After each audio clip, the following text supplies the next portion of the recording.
श्रीहरि शरणम। से दिन द्वारिकार राजमहल मध्य भगवान श्रीकृष्ण एकांत मुहूर्त अवस्थान करिथांती एवं उद्धव को डाकी गोटे विशेष प्रसंग उपर आलोचना करुथांती। आलोचनार निर्यास उद्धव को भगवान श्रीकृष्ण कहउथांती, हे उद्धव, तुमे एबे द्वारिका को परित्याग करी बद्रिका आश्रम को चली जा। आश्चर्यचकित हो चाहिथांती उद्धव, हे भगवान, ये कौन? आपणक पाद को छाड़ी आपणक शरण को छाड़ी बद्रिका आश्रम चली जीवी? कौन इभली किछि घटना घटी मते मुक्त भाव कहतु। मु जानिबा को चाहे आपणक पादरु मते दूरेई देबा को काहेकि चाहुचंती। कहंती प्रभु भावग्राही, उद्धव बेगे चल तू ही, उद्धव बेगे चल एका, आश्रम नामे बदरिका। उद्धव कहउचंती, कौन पाई मु बद्रिका आश्रम को जीवी? प्रभु, मते आपणक पादरु दूरेई दियोनी। उद्धव कहउचंती, आश्रम नामे बदरिका, से कि तो चरणु अधिका। हे महाभाग, हे महाप्रभु, हे अनंत कोटि ब्रह्मांडर मालिक, हे प्राणेश्वर, तुम पाद ठारू कौन बद्रिका आश्रम बड़? मते काहेकि दूरेई देबाकु चाहुचंती। उत्तर रे भगवान श्रीकृष्णଙ୍କର स्वर थिला अत्यंत गभीर।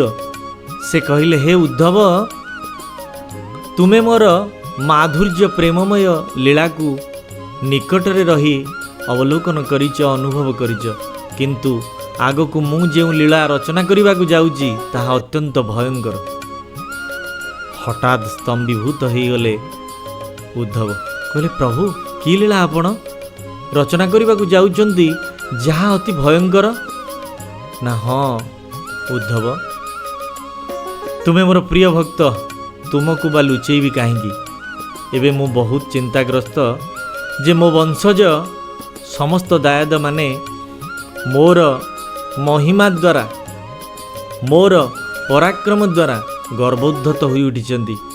सेमाने धरा को स्वराज्ञान करुचंती, गुरु ब्राह्मण संत महात्मा मानू को अपमानित करुचंती एवं एई प्रसंगरे अनेक महात्मा मो वंश प्रति कटु आक्षेप करने आरंभ कले। अनंत पाप मो वंश उपरे आज लदी होगा बसिलानी। तेणु आउ चेष्टा करी नुहे ये संपूर्ण द्वारिका को मते विनष्ट करदेवा हेब, जलमग्न करदेवा हेब। चकित हो पड़े उद्धव। वास्तव में एक कथा मु काहीकि कहूची, हे सज्जन दिव्यात्मन, जदुवंशी माने थिले भगवानଙ୍କର समस्त दायद तथा ज्ञाति परिजन, जो माने श्रीकृष्ण को सबुकिछि मन करी तांको जोगु जगत रे श्रेष्ठ आधिपत्य विस्तार करने को चेष्टा करथिले। भगवान श्रीकृष्ण आमर मुख्य शक्ति, तांको बल रे आमे जहा चाहिबु ता करिवु। एई भली भावना सेमानंक भितरे एभली मात्रा रे काय विस्तार करिथिला। सेई बलरे सेमाने अहंकार रे उन्मत्त होई संसार को स्वराज्ञान करुथिले, समस्त को अपमानित करुथिले, मर्यादा को उल्लंघन करथिले। भगवान श्रीकृष्ण ताहा सही पारलेनी। जदि बा निज वंश तथापि ताकू विनाश करदेवा पई इच्छा कले, जार परिणाम स्वरूप आपण माने समस्त जानिथिबे। भगवान श्रीकृष्णଙ୍କର आवाहन क्रमे समुद्र उत्थायित होई संपूर्ण द्वारिका को जलमग्न करदेला। एबे भी आमे सूचना पाऊ द्वारिका समुद्र मध्यरे एबे भी रही अछि। से जहा हो एकथा कहिबार तात्पर्य भगवानଙ୍କର वंशज हेबा, भगवानଙ୍କର सेवा करिबा, भगवानଙ୍କ श्रीअंग सेवार सौभाग्य पाइबा, ये निश्चित भाव में गोटाए गौरव तथा साधनार सापेक्ष अटे। अनेक जन्म तप पुण्य फल जीवटीए भगवान श्रीअंग सेवार सौभाग्य पाए एकथा समस्त शास्त्र माने उद्घोषण करती। मनीष जन्म दुर्लभ निश्चित ए मर्त्यलोकरे ता देहरे भगवान सेवार सुजोग मिलिबा ताठारु आहुरी दुर्लभ। तेणु सेवक सदाबेले नम्र कम्र शांत समर्पण भाव संपन्न हेबा उचित, नतुबा भगवान रोषर शिकार होबाकु मध्य ताकु पड़िथाए। दिव्यात्मन रथयात्रा आज समस्तंक मनरे नुआ उत्साह उद्दीपना देउथिले भी रथयात्रा रे घटी जाइथिबा घटना समस्तंक विचलित करिछि। से घटनाटी हेउछि प्रभु बलभद्र रथरु भूपतित हो पड़ा प्रसंग। सेवक मान गहन चारामाल उपरे विराजमान करिथिबा लांगलायुध प्रभु हलधर बलभद्र से दिन हठात आड़प मंडप को आगमन करुथुवा बेले चारामालर तलकू खसी आसिले। तार कारण को नहीं एबे अनेक हटचमट चली, अनेक आलोचना पर्यालोचना समालोचना मध्य चली। आमे से दुख को जीवा नहीं। आमे शास्त्रीय आधार रे एतिकी कहिबा जे आज जो दैता सेवक तथा अन्यान्य जगन्नाथंकर अनंत सेवक रहिछंती जहाँ सृष्टि रे विरल। पृथ्वी रे एमिति कौनसी देवता नहीं, एमिति कौनसी देउल नहीं जो देउल जो देवता एते एते सेवायत मानकु नेई परिचालित हुए। सौभाग्यर विषय आमे सेई माटी रे जन्म, सेई उत्कलर संतान।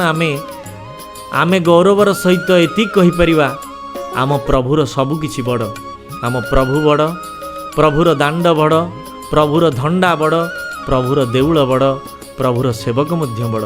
सेथिपाई तो आम सेवक मानकु आमे जगन्नाथंक भली महाप्रभुंक भली सम्मान करूँ। सेथिरे सामान्य संकोचता आमर नाही, किंतु आजी सेबारे सेवक पणियारे किछि त्रुटि लक्ष्य करा जाउछि, जहाँ आपण माने समस्त अनुभव करिथिबे।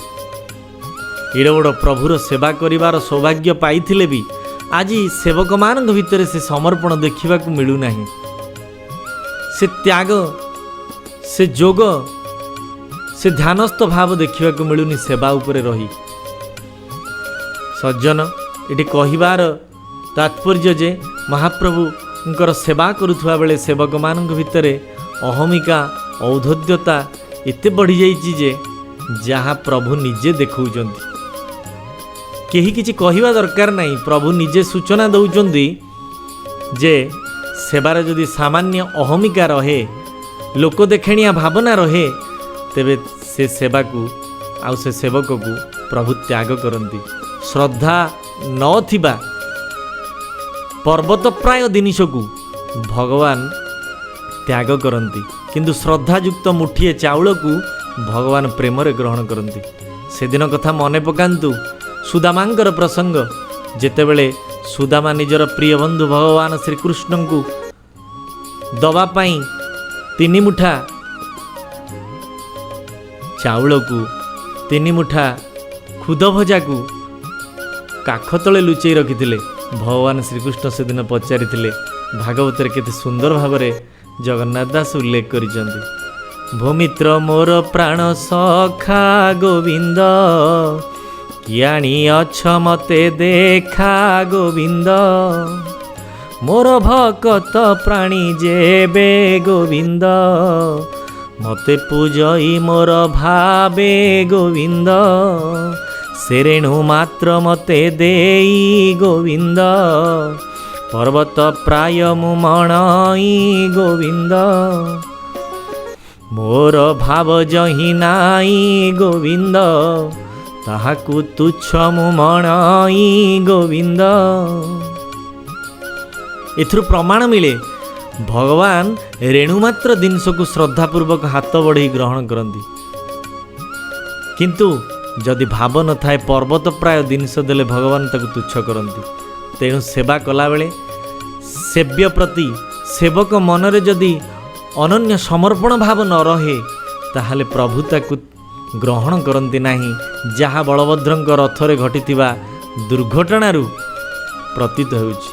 ତେଣୁ ହେ ସେବକ ସାବଧାନ, ହେ ସେବକ ସାବଧାନ। ସେ ପ୍ରଭୁ ପରମ କୃପାଳୁ ପ୍ରେମମୟ ଶ୍ରଦ୍ଧାରେ ଭାବରେ ଯେଉଁ ସେବାକୁ ଅର୍ପଣ କରାଯାଏ ସିଏ ତାକୁ ଗ୍ରହଣ କରନ୍ତି। କିନ୍ତୁ ଅହଙ୍କାରରେ, ଅହମିକାରେ, ଆସ୍ପର୍ଦ୍ଧାରେ, ପ୍ରଦର୍ଶନ ଭାବରେ ଯେଉଁ ସେବାକୁ ଅର୍ପଣ କରାଯାଏ ସେ ସେବାକୁ ସେ ତୁଚ୍ଛ କରନ୍ତି। ଆଉ ସେବକ ଭିତରେ ଯଦି ଏଇ ଭାବ ବାରମ୍ବାର ବଢ଼ି ଚାଲେ ତାକୁ ଦୃଢ଼ ହସ୍ତରେ ଦମନ ମଧ୍ୟ କରନ୍ତି, ଯାହାର ଉଦାହରଣ ଦ୍ୱାପର ଯୁଗର ଯଦୁବଂଶୀମାନଙ୍କର ବିନାଶରୁ। ଯଦୁବଂଶୀମାନେ ଭଗବାନ ଶ୍ରୀକୃଷ୍ଣଙ୍କର ନିଜର ବଂଶଜ ଥିଲେ, କିନ୍ତୁ ତାଙ୍କ ଭିତରେ ଯେତେବେଳେ ଔଦ୍ଧତ୍ୟ ବହୁତ ବଢ଼ିବାକୁ ଲାଗିଲା ଭଗବାନ ନିଜେ ନିଜ ବଂଶର ସଂହାର କଲେ।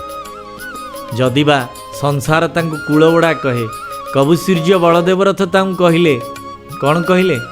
ଜଳଧି ଅନ୍ତେ ନିଜ ଗୃହ ଦେବାଧିରାଜ ବୁଡ଼ାଇ ଦେଇଛ ଆପଣ,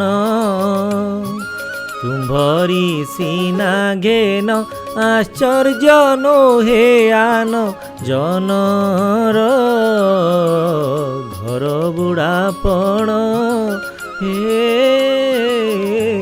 ଜଗନ୍ନାଥ।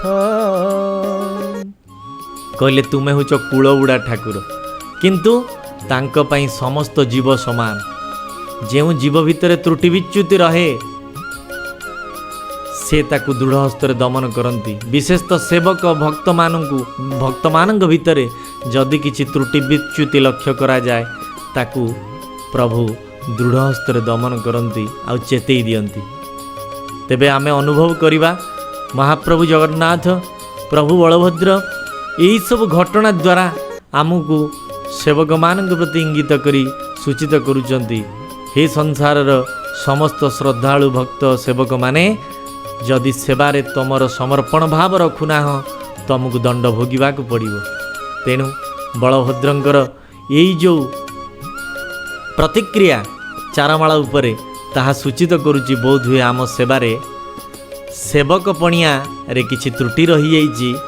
ଆମେ ସେବାକୁ ଅତି ସାଧାରଣ ମାମୁଲି ବୋଲି ଭାବି ନେଇଛେ। ସେ ଜୀବନ୍ତ ଠାକୁର, ସିଏ ଶ୍ରଦ୍ଧାର ଠାକୁର, ପ୍ରେମର ଠାକୁର, ଭାବର ଠାକୁର। ତାକୁ ଭାବର ସହିତ ପ୍ରେମର ସହିତ ସେବା କଲେ ସେ ସେବାକୁ ନିଶ୍ଚିନ୍ତ ଶ୍ରଦ୍ଧାପୂର୍ବକ ଗ୍ରହଣ କରିବେ। ତେଣୁ ଏ କଥା ଜରିଆରେ କୌଣସି ସେବକଙ୍କୁ ଆଘାତ କରିବା ଆମର ଉଦ୍ଦେଶ୍ୟ ନୁହେଁ। ଆମେ ଶାସ୍ତ୍ର ଆଧାରରେ ଏହା କହିବାକୁ ଚାହୁଁ କି ପ୍ରଭୁଙ୍କ ପ୍ରତି ସମର୍ପଣ, ତ୍ୟାଗ ଭାବ ରଖି ସେବା କଲେ ତାହା ନିଶ୍ଚିତ ପ୍ରଭୁଙ୍କୁ ଗ୍ରହଣୀୟ ହେବ, ପ୍ରଭୁଙ୍କୁ ଆନନ୍ଦ ଦେବ, ନତୁବା ତାହା ଜଗତ ପାଇଁ ଦୁଃଖଦାୟକ ହେବ, ସେବକ ପ୍ରତି ଅପମାନ ହେବ। ଇଏ କେବଳ ପୁରୀର ଘଟଣା ନୁହେଁ, ସମ୍ପୂର୍ଣ୍ଣ ଭାବରେ ସଂସାରକୁ ମଧ୍ୟ ଏହା କୁହାଯାଇପାରେ। ଯିଏ ଯେଉଁଠାରେ ରହି ପ୍ରଭୁଙ୍କର ଶ୍ରୀଅଙ୍ଗ ସେବାରେ ଜଡ଼ିତ ସମସ୍ତେ ପ୍ରଭୁଙ୍କ ପ୍ରତି ଐକାନ୍ତିକ ସମର୍ପଣ ଭାବ ରଖି ସେବା କରନ୍ତୁ, ତାହେଲେ ଅନନ୍ୟ ପ୍ରେମିକ ଭକ୍ତ ପରି ପ୍ରଭୁଙ୍କ ଚରଣରେ ସ୍ଥାନ ପାଇବାର ସୌଭାଗ୍ୟ ପାଇପାରିବ। ନହେଲେ ଭଗବାନଙ୍କର ଲୀଳାମୟ ମାଧୁର୍ଯ୍ୟମୟ ରୂପ ଯେମିତି କୋମଳ ଆନନ୍ଦଦାୟୀ, ବିନାଶର ରୂପ ମଧ୍ୟ ସେତିକି ଭୟଙ୍କର ଆଉ କଠୋର ହୋଇପାରେ। ତେଣୁ ସେବକ ସାବଧାନ, ସେବକ ସାବଧାନ, ସେବକ ସାବଧାନ। ହରି ଶରଣମ୍, ହରି ଶରଣମ୍, ହରି ଶରଣମ୍।